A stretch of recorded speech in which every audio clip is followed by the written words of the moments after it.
What's up, everybody? Back for another score session inside the score session. Today we're talking about Take the Fork in the Road, and we're going to jump right into it. Here comes the score, and here comes the audio, and I'll be back with you to talk about it in just a few minutes.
hmm So that was Take the Fork in the Road. And before we jump back into the score, I just want to say that this is from the Cast of Characters album. This was a tune that I wrote that was supposed to be kind of an intermediary piece, like a connective tissue to some larger pieces on the album.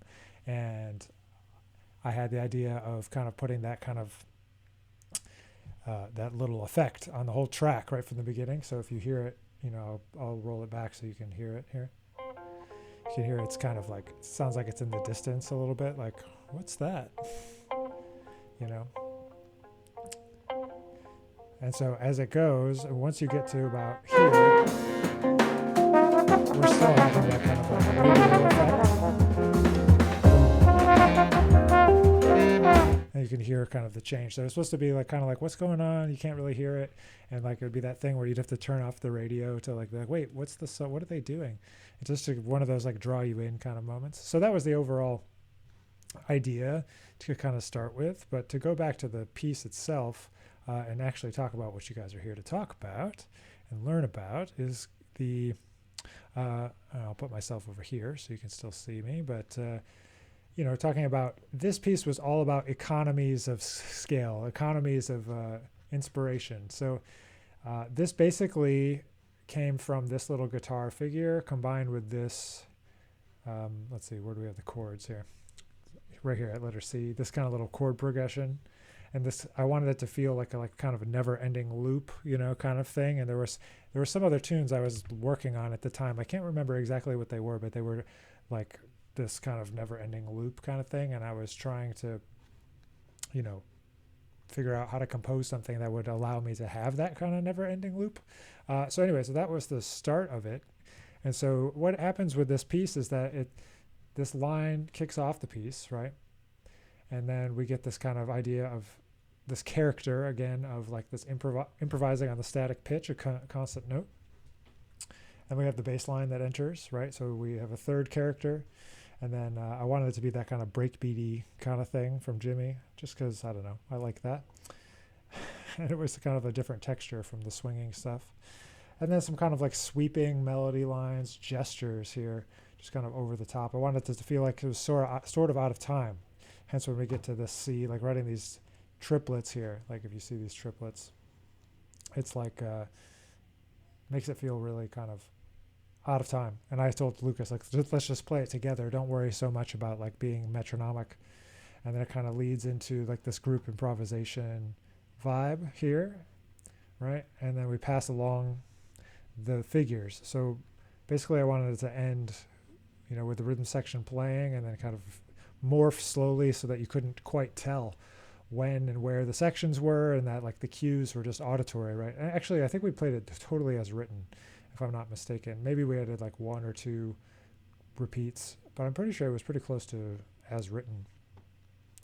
And I wanted you to not be able to tell. You know, it was 4 bars worth of music, but I wanted it to kind of morph around the ensemble. So the cue here was like Nick's gonna play this, and then the guitar and piano will start blowing, and then we kind of keep moving throughout. And then it ends with kind of backwards from the beginning, right? It was like trombone all by itself at the end, as opposed to the guitar all by itself at the beginning, and kind of these different ideas kind of passing through. Like even the bass clarinet gets the bass line, and we end just bass clarinet and trombone, which is kind of a cool sound. And then obviously the drums.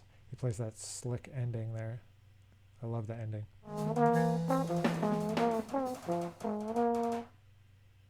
It's cool, right? I like that. But I think it's cool anyway. And yeah, so whoa, and in the middle, we skipped tracks there. But so this whole piece is kind of about that. It's like it was a compositional challenge to find like how many different ways to reuse a small amount of material, and just to be like, okay, I want to write something that's short, because usually to my tunes it take up too much time, too much space. So I wanted to make things a little bit shorter, and wanted to make sure that the band got a chance to play and improvise, but not be like totally wild and just like let it go on forever, because they felt like that tune could potentially just like go on, and people would get sick of it. So it was like, oh, let's make like a little short thing where people go, oh man, I wish they would have played that longer. That was kind of the hope with that one. So again, this was Take the Fork in the Road. It was like take the in the parentheses, and fork in the road, you know, talking about kind of that moment where you have to decide. You know, we all kind of, at least I try to sometimes keep my feet wet in like multiple arenas, you know, like here and here and here and here, and at some point there's a fork and you got to take it. You can't just keep going like you have been, you know. At least that's what I was thinking about when I was writing this piece and writing this record, really. But yeah, so that's Cast of Characters. You can find it on Spotify. You can find it here on YouTube. There's live video of us playing this track. And I appreciate you all being here. Thanks for listening. Thanks for watching. Leave your comments down below. Which tracks do you want to see? What information do you want to know about this Cast of Characters record? Even a year later, I'm still passionate about it. It was really one of my favorite sets of music that I've composed, so I want to share it again with everyone. So I hope you're enjoying these Inside the Score videos. And if you want more information, just send me an email, leave a comment, and we'll get back to you real soon. So thanks, and we'll catch you in the next video.